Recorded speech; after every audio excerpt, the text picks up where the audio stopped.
تو جسم کے خون کا ایک ایک قطرہ تمہاری خوشحالی کے لیے دینے کے لیے میں تیار ہوں۔ پہلوان اتنا کہہ کر خاموش ہو گیا۔ بادشاہ کو بھی چپ لگ گئی۔ ہاتھ کے اشارے سے اس پہلوان کو رخصت ہو جانے کا کہہ دیا۔ اب رات ہو چکی تھی، لوگ اپنے اپنے گھروں کو جا چکے تھے۔ عشاء کی نماز سے فارغ ہو کر وہ پہلوان اپنے بستر پر لیٹ گئے۔ اس کے کانوں میں سید زادے کے وہ الفاظ بار بار گونجتے رہے، آج میں وعدہ کرتا ہوں اگر تم نے میری لاج رکھی تو کل میدان محشر میں اپنے نانا سے عرض کر کے فتح و کامرانی کا تاج تمہارے سر پر رکھواؤں گا۔ پہلوان سوچتا رہا کہ کیا واقعی ایسا ہوگا؟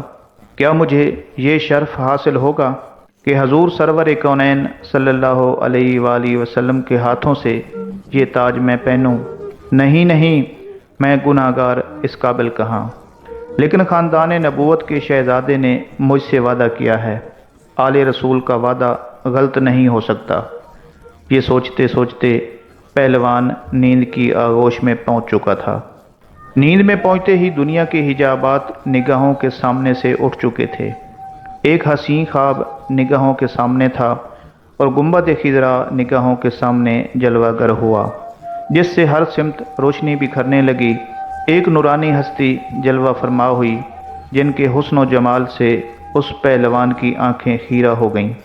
دل کیف و سرور میں ڈوب گیا اور در و دیوار سے آوازیں آنے لگیں، الصلاۃ والسلام علیکہ یا رسول اللہ، الصلاۃ والسلام علیکہ یا حبیب اللہ۔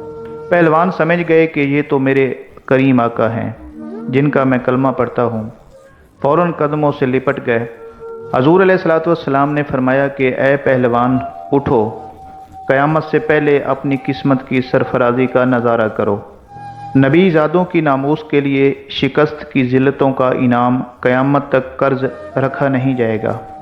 سر اٹھاؤ، تمہارے لیے فتح و کرامت کی دستار لے کر آیا ہوں۔ آج سے تمہیں عرفان و تقرب کے سب سے اونچے مقام پر فیض کیا جاتا ہے۔ تمہیں اولیاء کرام کی سروری کا اعزاز مبارک ہو۔ ان کلمات کے بعد حضور سرور کونین حضرت محمد صلی اللہ علیہ وآلہ وسلم نے پہلوان کو سینے سے لگایا، اور اس موقع پر حضور علیہ الصلوۃ والسلام نے حالت خواب میں پہلوان کو کیا کچھ عطا کیا، اس کا اندازہ لگانا بھی مشکل ہے۔ اتنا اندازہ ضرور لگایا جا سکتا ہے کہ جب وہ پہلوان نیند سے بیدار ہوا تو ساری کائنات چمکتے ہوئے آئینے کی طرح اس کی نگاہوں میں سما چکی تھی۔ ہر ایک کے دل اس پہلوان کے قدموں پر نثار ہو چکے تھے۔ بادشاہ وقت نے اپنا قیمتی تاج سر سے اتار کر اس کے قدموں میں رکھ دیا تھا۔ بغداد کے اس نامور پہلوان کا نام جنید تھا، جو آج سید الطائفہ سیدنا حضرت جنید بغدادی رحمۃ اللہ علیہ کے نام سے سارے عالم میں مشہور ہو چکا تھا۔ ساری کائنات کے دل ان کے لیے جھک گئے تھے۔ تو پیارے دوستو، یہ تھی حضرت جنید بغدادی رحمۃ اللہ علیہ کی داستان کہ کیسے ایک نوجوان نے اہل بیت رسول کی عزت کی، ان کی تکریم کی، تو بدلے میں سرور کائنات صلی اللہ علیہ وآلہ وسلم نے عزت اور عظمت کا تاج ان کے سر پہ رکھا اور انہیں دنیا اور آخرت میں کامیابی کی خوشخبری سنائی۔ اللہ کریم سے دعا کرنی چاہیے کہ ہمیں اہل بیت اور صحابہ کرام سے محبت کرنے والا بنائے، اور اہل بیت رسول صلی اللہ علیہ وآلہ وسلم کے صدقے اللہ تعالیٰ میری اور آپ سب لوگوں کی مغفرت فرمائے، آمین یا رب العالمین۔ دوستو، اللہ کریم کے ہر کام میں حکمت ہوتی ہے۔ اللہ کریم کا ہر فیصلہ انسانوں کے لیے بہتر ہی ہوتا ہے۔ بظاہر وہ ہمیں اچھا نہ لگے، لیکن وہ ہمارے فائدے کے لیے ہوتا ہے۔ آج جو میں آپ کو واقعہ سنانے جا رہا ہوں، یہ واقعہ سننے کے بعد آپ کا اللہ پر بھروسہ اور توکل میں اضافہ ہوگا۔ کسی ملک کا ایک بادشاہ تھا۔ اس کا ایک بچپن کا دوست تھا جس کے ساتھ وہ کھیل کود کر جوان ہوا تھا۔ بادشاہ اپنے اس دوست کو ہر وقت اپنے ساتھ رکھتا تھا۔ بادشاہ کے دوست کی بھی ایک عجیب عادت تھی کہ اس کی زندگی میں خواہ کوئی بھی اچھی بری بات ہوتی تو وہ ہمیشہ یہی کہتا کہ جو ہوتا ہے اچھے کے لیے ہوتا ہے۔ ایک دن ایسا ہوا کہ بادشاہ اور اس کا دوست شکار کے لیے جنگل میں گئے۔ دوست نے بادشاہ کے لیے بندوق میں گولی بھری اور بندوق تیار کر کے بادشاہ کو دے دی، لیکن بندوق میں گولی بھرتے وقت اس کے دوست سے کچھ غلطی ہو گئی، اور جب بادشاہ نے شکار کے لیے گولی چلائی تو اس کا انگوٹھا کٹ گیا۔ ہاتھ کا انگوٹھا کٹنا تھا کہ بادشاہ کو اس سے بڑی تکلیف ہوئی، اور یہ صورتحال دیکھ کر اس کا دوست گھبرایا، لیکن بادشاہ سے کہنے لگا کہ جو کچھ ہوتا ہے اچھے کے لیے ہوتا ہے، یقیناً اس میں بھی کوئی بہتری ہوگی۔ یہ سن کر بادشاہ، جو کہ پہلے ہی درد سے بے چین تھا، اسے شدید غصہ آیا اور بولا کہ میرا انگوٹھا ضائع ہو گیا ہے اور تم کہہ رہے ہو کہ اچھا ہوا۔ ساتھ ہی بادشاہ نے یہ حکم جاری کیا کہ اسے قید خانے میں ڈال دیا جائے۔ چنانچہ 1 سال گزر گیا۔ 1 سال کے بعد بادشاہ دوبارہ کسی جگہ شکار کھیلنے کے لیے گیا، لیکن وہاں بادشاہ کی بدقسمتی کہ وہ شکار کھیلتے کھیلتے جنگل میں دور تک چلا گیا۔ وہاں اسے آدم خور جنگلیوں نے پکڑ لیا اور اسے پکڑ کر اپنے علاقہ میں لے گئے۔ انہوں نے بادشاہ کے ہاتھ اور پاؤں باندھ دیے اور اسے قتل کر کے وہ کھانا چاہتے تھے۔ جب 2 لوگوں نے اسے پکڑا اور اسے مارنے لگے تو ان کی اچانک نظر بادشاہ کے اس کٹے ہوئے انگوٹھے پر پڑی۔ یہ دیکھتے ہی وہ چلا اٹھے اور اپنے لوگوں کو کہنے لگے کہ یہ بادشاہ ایک انگوٹھے سے معذور ہے۔ چنانچہ وہمی اور توم پرست قوم ہونے کی وجہ سے وہ قبیلہ کسی نامکمل انسان کو نہیں کھاتا تھا، لہذا انہوں نے بادشاہ کو بھی عیب دار ہونے کی وجہ سے رہا کر دیا۔ جب بادشاہ گرتا پڑتا ان سے رہا ہو کر اپنے محل پہنچا تو اسے خیال آیا کہ کس طرح اس کا انگوٹھا کٹ گیا تھا، اور اس نے اپنے دوست کو جیل میں بھجوا دیا تھا۔ فوراً اس نے اپنے خدام کو حکم دیا کہ اس کے دوست کو باعزت دربار میں پیش کیا جائے۔ چنانچہ خدام گئے اور اس کا دوست جب بادشاہ کے سامنے پیش ہوا تو بادشاہ نے اسے سارا حال کہہ سنایا اور کہا کہ میں نے تمہارے ساتھ بہت برا کیا، مجھے ایسا نہیں کرنا چاہیے تھا، مجھے معاف کر دو۔ تم صحیح تھے اور وہ اچھا اور بہتر ہی ہوا تھا کہ میرا انگوٹھا کٹ گیا تھا۔ آج اس انگوٹھے کے نہ ہونے کی وجہ سے میری جان بچ گئی۔ یہ سن کر بادشاہ کا دوست مسکرایا اور بولا کہ بادشاہ سلامت، یہ بھی بہتر ہی ہوا کہ آپ نے مجھے جیل بھجوا دیا تھا۔ بادشاہ دوست کی یہ بات سن کر بڑا حیران ہوا اور کہنے لگا کہ یہ اچھا اور بہتر کس طرح ہوا؟ تم 1 سال تک جیل میں رہے ہو اور کہہ رہے ہو کہ اچھا ہوا۔ تو بادشاہ کا دوست مسکرایا اور مسکرا کر بولا کہ ہاں، یہ اچھا ہی ہوا اور بہتر ہی ہوا۔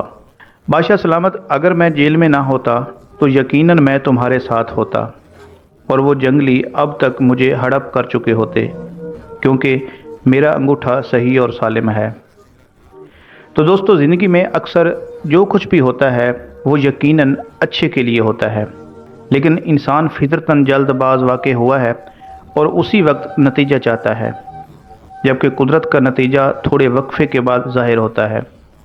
فرق صرف اتنا ہے کہ امید کا سہارا کبھی بھی نہیں چھوڑنا چاہیے اور ہمیشہ مثبت سوچ رکھنی چاہیے۔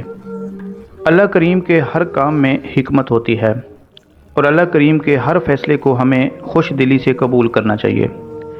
اسی طرح مکہ مکرمہ میں ایک عالم دین کا انتقال ہو گیا، چنانچہ انہیں مسلمانوں کے ایک عام سے قبرستان میں دفن کر دیا گیا۔ ان کی وفات کے کچھ سالوں کے بعد ایک اور شخص کا انتقال ہوا۔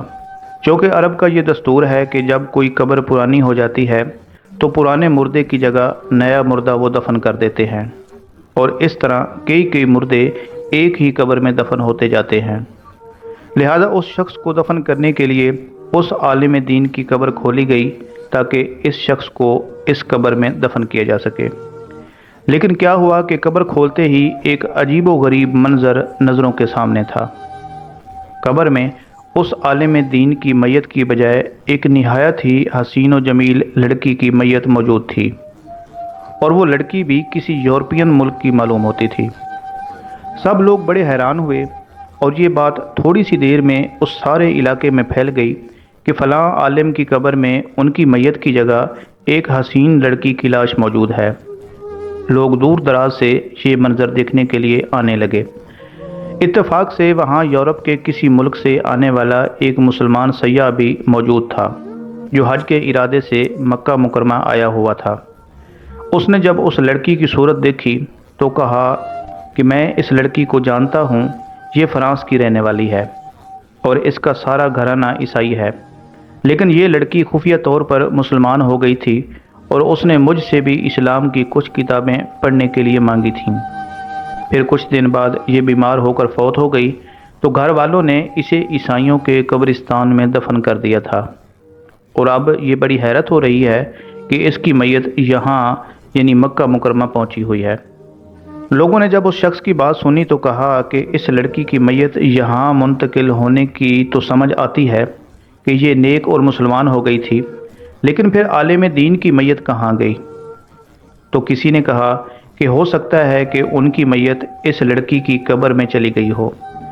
یہ بات سن کر اس سیاح نے کہا کہ میں حج سے فارغ ہو کر چند دن بعد واپس جا رہا ہوں، میں اس لڑکی کے ورثاء سے مل کر اس کی قبر کشائی کروا کر دیکھوں گا کہ آخر معاملہ کیا ہے۔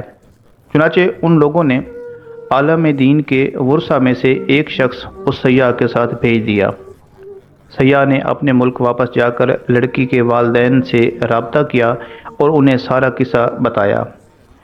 اس کے والدین بھی بڑے حیران ہوئے، چنانچہ انہوں نے لڑکی کی قبر کشائی کی تو حیران کن طور پر لڑکی کے تابوت میں اس عالم دین کی میت موجود تھی جو مکہ میں دفن ہوا تھا۔ وہ لوگ بہت حیران اور پریشان ہوئے کہ یہ کیا ماجرا ہے۔ مکہ میں جب یہ خبر پہنچی کہ اس عالم دین کی میت عیسائیوں کے قبرستان میں اس لڑکی کی قبر میں موجود ہے تو سب کو بہت حیرانگی ہوئی کہ لڑکی کا یہاں منتقل ہونا تو اس کے مسلمان ہونے اور نیک ہونے کی وجہ سے تھا، لیکن عالم دین سے ایسا کون سا گناہ ہوا تھا جس کی وجہ سے انہیں عیسائیوں کے قبرستان میں منتقل کر دیا گیا۔ چنانچہ اس کی بیوی سے پوچھا گیا کہ تیرے شوہر میں ایسی کون سی بات تھی جو اس کے ساتھ یہ معاملہ پیش آیا؟ اس کی بیوی نے کہا کہ میرا شوہر تو بہت نیک اور نمازی اور تہجد گزار انسان تھا اور قرآن پاک پڑھنے والا تھا۔ لوگوں نے کہا کہ سوچ کر بتاؤ، آخر پھر بھی ایسی کوئی تو بات ہوگی کہ جس وجہ سے یہ اتنا کچھ ہو گیا ہے۔ اس شخص کی بیوی نے تھوڑی دیر غور کیا اور اس کے بعد کہنے لگی کہ اس میرے خاوند کی ایک بات ہمیشہ ہی مجھے کھٹکتی تھی، وہ یہ تھی کہ جب بھی اس پر غسل جنابت واجب ہوتا تو وہ نہانے سے پہلے کہتا کہ عیسائیوں کے مذہب میں یہ بات بہت اچھی ہے کہ ان پر یہ غسل واجب نہیں ہوتا، وہ غسل نہیں کرتے، ہمیں سردی میں بھی نہانا پڑتا ہے، اور ہو سکتا ہے کہ اسی وجہ سے اللہ نے اسے ان کے درمیان ہی پہنچا دیا ہو جن کے طریقے کو وہ پسند کرتا تھا اور اسلامی احکام اسے ٹھیک نہیں لگتے تھے۔ لیکن نبی کریم صلی اللہ علیہ وآلہ وسلم کی اس حدیث مبارکہ سے کوئی انکار نہیں کر سکتا، جس میں آپ صلی اللہ علیہ وآلہ وسلم فرماتے ہیں کہ جو شخص کسی قوم سے محبت کرتا ہے وہ اسی کے ساتھ محشر میں اٹھایا جائے گا۔ لہٰذا عزیز دوستو، ہمیں چاہیے کہ کچھ بھی بولتے وقت اپنی زبان اور الفاظ پر مکمل کنٹرول رکھیں، کیونکہ ہو سکتا ہے کہ ہمارا ایک غیر ذمہ داری سے بولا گیا لفظ ہمیں کہیں سے کہیں پہنچا دے، جس کے بارے میں ہمیں وہم اور گمان بھی نہ ہو۔ ناظرین، صوفیہ کی تعلیمات کا پرچار وقت کی اہم ضرورت ہے، اسی سے دکھی انسانیت کو سکون اور فلاحی معاشرے کی منزل میسر آ سکے گی۔ مقربین الہی جیسی ہستیوں میں ایک نام حضرت سید میراں محمد شاہ موج دریا بخاری لاہوری رحمۃ اللہ علیہ کا بھی ہے۔ آپ کا اصل نام میراں محمد شاہ تھا اور موج دریا بخاری کے نام سے آپ معروف ہوئے۔ آپ بخاری سادات میں سے تھے اور آپ کا سلسلہ نسب 7ویں پشت میں سید جلال الدین مخدوم جہانیاں جہاں گشت ان سے جا ملتا ہے، اور 9ویں پشت میں آپ کا سلسلہ نسب سید شیر شاہ جلال الدین الاعظم امیر سرخ بخاری رحمۃ اللہ علیہ سے جا ملتا ہے۔ حضرت موج دریا بخاری رحمۃ اللہ علیہ کی ولادت 1533 عیسوی میں اچ شریف میں ہوئی۔ تذکرۃ الاولیاء کرام میں لکھا ہے کہ جب شہنشاہ اکبر سے قلعہ چتوڑ فتح نہ ہو سکا تو اس نے اپنے وزراء اور خادمین کے کہنے پر آپ سے دعا کے لیے استدعا کی، چنانچہ آپ کی دعا سے قلعہ فتح کرنے میں کامیابی ملی تو بادشاہ نے آپ سے لاہور میں قیام پذیر ہونے کی درخواست کی۔ حضرت موج دریا بخاری رحمۃ اللہ علیہ نے بادشاہ کی یہ درخواست منظور کر لی اور اوچھ سے لاہور تشریف لے آئے۔ تحقیقات سے چشتی میں مرقوم ہے کہ بادشاہ نے آپ کے نام 9 لاکھ روپے کی جاگیر علاقہ بٹالہ میں وقف کر دی۔ رائے بہادر جو کہ مصنف ہیں تاریخ لاہور کے، انہوں نے لکھا ہے کہ بادشاہ نے بکمال ارادت 2 لاکھ روپے کی جاگیر درویشان خانگاہ کے خرچ کے لیے بھی دی تھی۔ کہا جاتا ہے کہ وہ فرمان جس کی روح سے یہ جاگیر حضرت سید میرا محمد شاہ کی نظر ہوئی تھی ابھی تک اس خاندان کے پاس محفوظ ہے۔ اس پر شہنشاہ اکبر کی تصدیقی مہر اور اس کے دستخط بھی موجود ہیں۔ جب آپ رحمۃ اللہ علیہ لاہور تشریف لائے تو آپ نے علوم ظاہری اور باطنی کی ترویج کے لیے ہر ممکن کوشش کی۔ فیضان حق کو حاصل کرنے کے لیے دور دراز سے لوگ لاہور میں آتے اور آپ کی خدمت اقدس میں حاضر ہوتے اور اپنے دامن کو مختلف نعمتوں سے مالا مال کرتے۔ آپ نے یہاں درس و تدریس کا خاص انتظام فرمایا، فقیر اور خادماؤں کے لیے مکانات بنوائے، لنگر خانہ قائم کیا۔ لاہور کے لنگر خانہ کے علاوہ آپ نے 2 اور لنگر خانے بٹالہ اور خان فتح میں بھی قائم کیے۔ حضرت موج دریا بخاری رحمۃ اللہ علیہ کی بہت سی کرامات ہیں اور کرامات کا ظہور اللہ تعالیٰ کے نیک اور صالح بندوں کے ہاتھوں سے ہوتا ہے۔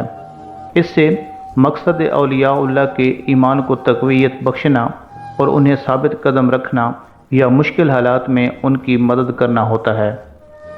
شہنشاہ ہند جلال الدین اکبر کے دور حکومت میں حضرت بابا موج دریا بخاری رحمۃ اللہ علیہ کی بزرگی کا چرچا ہر جگہ پھیل چکا تھا۔ آپ کے پاس بہت سی جاگیریں تھیں اور آپ نے اپنی جاگیروں کی تمام آمدن خدمت خلق کے لیے وقف کر رکھی تھی۔ جب آپ اوچھ شریف سے لاہور تشریف لائے تو دور دراز سے لوگ لاہور میں آپ کی خدمت میں حاضر ہو کر فیض حاصل کرتے۔ حضرت سید میرا محمد شاہ بخاری رحمۃ اللہ علیہ کو موج دریا کا لقب سخاوت اور خدمت خلق کی بدولت حاصل ہوا۔ آپ رحمۃ اللہ علیہ نے درس و تدریس کا خاص انتظام فرمایا، فقراء اور خادمین کے لیے مکانات بنوائے اور مسافروں کے لیے مسافر خانے تعمیر کروائے۔ 3 بڑے لنگر خانے بھی آپ نے قائم کر رکھے تھے، جس میں سے لاہور کا لنگر خانہ بہت زیادہ وسیع تھا، جبکہ 2 لنگر خانے بٹالہ اور خان فتح میں تھے۔ ان لنگر خانوں میں طرح طرح کے کھانے تیار کیے جاتے تھے، جہاں ہزاروں لوگوں، عقیدت مندوں، مسافروں اور فقراء کو کھانا دیا جاتا تھا۔ ان کے باوجود لنگر خانوں میں کبھی بھی کھانا کم نہیں ہوا تھا۔ ایک مرتبہ لگاتار بارشیں ہونے کی وجہ سے سب راستے بند ہو گئے تو اناج لنگر خانے تک نہیں پہنچ سکا اور اس میں رکاوٹ آ گئی۔ ادھر لوگوں نے چاول کھانے کو مانگے مگر لنگر خانے میں چاول کم تھے۔ حضرت میرا موج دریا بخاری اپنے حجرے میں یاد الہی میں مصروف رہتے تھے۔ لنگر خانے کا منتظم آپ کی خدمت عالیہ میں حاضر ہوا اور عرض کرنے لگا کہ لگاتار بارشوں کی وجہ سے چاولوں سے لدی ہوئی بیل گاڑیاں لنگر خانے تک نہیں پہنچ سکیں، جبکہ لوگ چاہتے ہیں کہ انہیں چاول کھلائے جائیں۔ آپ رحمۃ اللہ علیہ مسکرائے اور فرمایا کہ اس میں کوئی مذائقہ نہیں، ایک دیگ چولہے پر چڑھا دو اور اس میں ہم وزن چاول، گھی اور گوشت ڈال کر پکاؤ۔ جب دیگ پک کر تیار ہو جائے تو مجھے بتا دینا۔ لنگر خانے کے منتظم نے آپ کے حکم کی تعمیل کی اور دیگ میں ہم وزن چاول، گھی اور گوشت ڈال کر دیگ پکا کر تیار کر لی۔ پھر لنگر خانے کا منتظم حضرت میرا موج دریا رحمۃ اللہ علیہ کی خدمت میں حاضر ہوا اور آپ کو بتایا کہ دیگ پک کر تیار ہو چکی ہے۔ آپ نے پکی ہوئی دیگ کے اوپر ایک کپڑا ڈال دیا اور دیگ لنگر خانے میں رکھوا دی۔ اس کے بعد آپ رحمۃ اللہ علیہ نے فرمایا کہ اب لنگر جاری کر دو اور جو جس قدر چاول مانگے اسے دیتے جاؤ اور کپڑا دیگ کے اوپر ہی رہنے دینا۔ لنگر خانے کے منتظم نے آپ کی ہدایت کے مطابق کپڑا دیگ کے اوپر ہی رہنے دیا اور دیگ کے اندر سے چاول نکال کر لوگوں کو دیتا رہا۔ چنانچہ ہزاروں لوگ لنگر خانے آتے رہے، وہ خود بھی پیٹ بھر کر کھاتے اور اپنے بچوں کے لیے بھی چاول گھروں کو لے کر جاتے رہے۔ آپ رحمۃ اللہ علیہ کی کرامت کا یہ سلسلہ 7 دن تک جاری رہا۔ اس دوران دیگ کے اندر نہ چاول ختم ہوئے اور نہ کچھ اور کم پڑا، بلکہ جب بھی دیگ میں سے چاول نکالے جاتے وہ ایسے گرم ہوتے جیسے دیگ ابھی ابھی چولہے سے اتاری گئی ہو۔ ایک ہفتہ گزرنے کے بعد جب بارشیں تھم گئیں اور تمام راستے کھل گئے تو کافی مقدار میں چاول لنگر خانے میں پہنچ گئے، جس کے بعد حسب سابق لنگر کا انتظام جاری ہو گیا۔ وہ دیگ کافی عرصہ تک آپ رحمۃ اللہ علیہ کے مریدین کے پاس رہی اور لوگوں میں جادو کی دیگ کے نام سے وہ معروف اور مشہور رہی۔ اسی طرح حضرت میراں موج دریا بخاری رحمۃ اللہ علیہ ایک مرتبہ اپنی درسگاہ میں بیٹھے دینی تعلیم دے رہے تھے کہ ذمہ داروں کی ایک جماعت آپ کی خدمت میں حاضر ہوئی اور عرض کیا کہ ہمارے علاقے مزنگ اور گرد و نواح کا پانی بہت کھارا اور نمکین ہے، جس سے ہماری فصلیں برباد ہو جاتی ہیں، اس لیے آپ دعا فرما دیں کہ پانی میٹھا ہو جائے۔ آپ رحمۃ اللہ علیہ نے اسی وقت بارگاہ الہی میں گریہ وزاری کے ساتھ پانی کے میٹھا ہونے کی دعا کی اور پھر اللہ تعالیٰ کی قدرت سے مزنگ کے علاقے کے تمام کنوؤں کا پانی میٹھا ہو گیا۔ مزنگ کا یہ علاقہ آج بھی اسی نام سے لاہور میں موجود ہے، جہاں کا پانی آج بھی میٹھا ہے۔ جب شہنشاہ ہند جلال الدین اکبر کو قلعہ چتور کی مہم درپیش ہوئی اور قلعہ فتح نہ ہو سکا تو اس نے فتح پانے کے لیے حضرت میراں موج دریا بخاری سے دعا کی درخواست کی۔ آپ رحمۃ اللہ علیہ جلال الدین اکبر کی درخواست کو قبول کر کے قلعہ کے پاس تشریف لے گئے اور 3 مرتبہ بلند آواز کے ساتھ اپنی زبان مبارک سے اسم مبارک اللہ فرمایا تو اسی وقت قلعہ فتح ہو گیا۔ بادشاہ سے لے کر غریب تک سب آپ رحمۃ اللہ علیہ کی دعا سے فیض یاب ہوتے رہے۔ حضرت سید میراں محمد شاہ موج دریا بخاری رحمۃ اللہ علیہ نے 17 ربیع الثانی 1013 ہجری بمطابق ماہ ستمبر 1604 میں وصال فرمایا۔ آپ رحمۃ اللہ علیہ کا مزار مبارک لاہور میں ہے اور جو مرجع خلائق ہے۔ آپ رحمۃ اللہ علیہ کے مزار مبارک کے بارے میں ایک اور بات بھی بڑی مشہور ہے کہ آپ کی حیات ہی میں مغل شہنشاہ جلال الدین اکبر نے آپ کا مزار تعمیر کروایا تھا تاکہ آپ کے وصال کے بعد وہ آپ کی آخری آرامگاہ ہو۔ حضرت موج دریا بخاری رحمۃ اللہ علیہ کا عرس مبارک 16، 17 اور 18 ربیع الثانی کو منایا جاتا ہے۔ گزرے زمانے کی بات ہے کہ کسی ملک کا ایک بادشاہ تھا۔ ایک دن بادشاہ اپنی چھت پر ٹہل رہا تھا۔ ٹہلتے ٹہلتے اس کی نظر اپنے محل کے ساتھ نزدیکی گھر کی چھت پہ پڑی، جہاں ایک بہت ہی خوبصورت لڑکی کپڑے سکھا رہی تھی۔